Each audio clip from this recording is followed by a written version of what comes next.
Big shifts often start with a single unexpected event. That's exactly what just happened with the surprise announcement that sent ripples through the NFL draft picture, and more importantly, gave the Chicago Bears a serious advantage heading into the draft. It all centers around a pivotal injury update. The New Orleans Saints dropped a bombshell regarding their quarterback situation. Their veteran starter, who was previously assumed to be on track for a full return in 2025, now appears unlikely to be ready due to a shoulder injury that may require surgery. This changes everything for the Saints, and by extension, a lot for the rest of the league. This update doesn't just throw the Saints into chaos. It directly affects what the Bears can expect at pick number 10. Suddenly, one of the best-case scenarios for Chicago has become way more likely. A handful of blue-chip talents who seemed sure to be off the board earlier could now fall right into their lap. We're talking about high-level prospects like Ashton Gentry, Will Campbell, Warren, and even Mason Graham. These are names that now have a far better chance of being available for the Bears, simply because the Saints are expected to pivot and use their pick on a quarterback. Let's be clear. This isn't about celebrating injuries. No one wants to see a player go down, especially someone with a strong reputation as a leader. But from a front office perspective, the ripple effects of this injury open up huge opportunities for teams like Chicago that are sitting in the top third of the draft. And here's where it gets really interesting. The betting market saw this coming before most people did. Earlier in the week, the Saints had plus 300 odds to draft a quarterback with their first pick. That was solid, but far from a guarantee. Once the injury report was released, those odds flipped hard, all the way to 105 by Friday afternoon. Translation: the betting world now sees the Saints taking a quarterback as a near lock. The Saints aren't the only team whose draft outlook has suddenly shifted. This injury news triggered a reshuffling of priorities across multiple front offices. If New Orleans is now locked in on a quarterback, and there's strong evidence they are, then it changes how the board falls for the Bears in a big way. The quarterback class this year isn't particularly deep. That scarcity creates urgency, and urgency leads to bold decisions. Teams like the Giants, or even the Panthers, might feel pressure to strike earlier than they wanted, knowing that waiting until the second round isn't realistic anymore. The Saints' situation also gives weight to rumors that a certain dual-threat quarterback prospect, one with ties to a Hall of Fame defensive back, is now firmly in their sights. The moment the injury news broke, there were already images circulating of that prospect photoshopped into a Saints jersey. It's a clear indication that people inside the building are excited and possibly ready to make a bold move. This means the Saints are no longer a competitor for players like Ashton Gentry or Mason Graham, and that gives the Bears a lot more room to maneuver. It's not just about who becomes available at 10. It's about how many scenarios now break in Chicago's favor.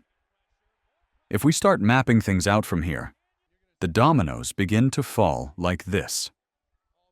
The Titans are widely expected to take a certain top-tier quarterback. That feels like a done deal.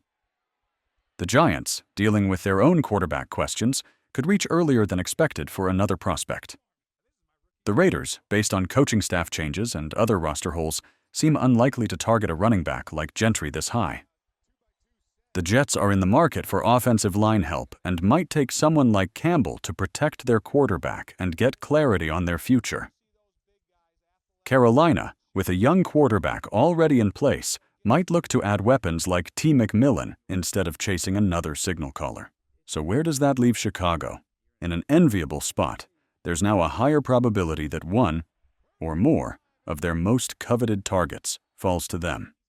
Whether it's a lineman like Campbell, a defensive disruptor like Shamar Stewart, or even an elite corner like Will Johnson, the board has tilted toward the Bears. As the dust settles from this sudden shift, it's clear that the Bears are one of the biggest beneficiaries of the new draft dynamics. Let's walk through what a likely top 10 scenario might now look like, and how it sets the Bears up for success. 1.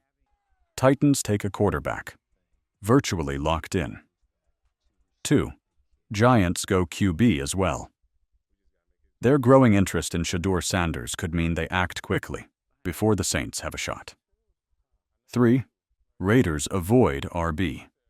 Not only does their roster need more work elsewhere, but their coaching staff isn't signaling interest in running backs this early. 4. Jets take OL. Improving protection is a priority. 5. Panthers take a wide receiver, adding firepower to support their developing quarterback. Then come the Saints.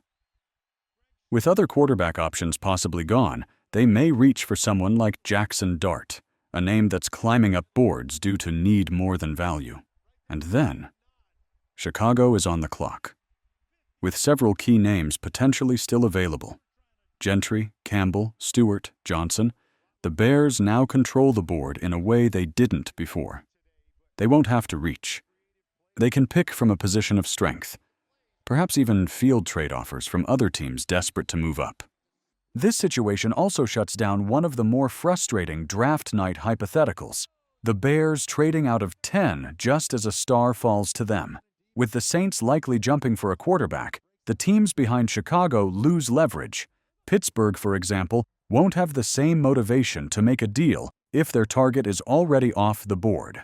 Chicago can now take a player they love and build from there, or trade down only if the return is massive.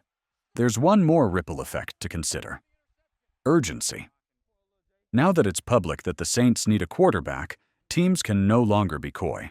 The Giants, Panthers, or any sleeper team interested in a QB know they must act early, not just because of need, but because someone else is going to get there first. That tension works in Chicago's favor. More quarterbacks going early means more non-quarterback talent slipping down. And that's how teams like the Bears find stars where others weren't looking. At the end of the day, this injury news, while unfortunate for the player involved, dramatically shifts the balance of the draft. It increases the Bears' options, improves their leverage, and might even allow them to walk away with a true game-changer at pick 10. That's the kind of quiet win that changes a franchise's direction. Final thoughts. This draft just got a lot more interesting. Chicago's position is stronger than it's been in weeks, and it's all because of a shift that no one saw coming. As things unfold further, especially with more clarity coming out of New Orleans and Vegas oddsmakers reacting, the Bears' front office now finds itself in a position of power. And if there's one thing they've shown lately, it's that they know how to take advantage of the moment.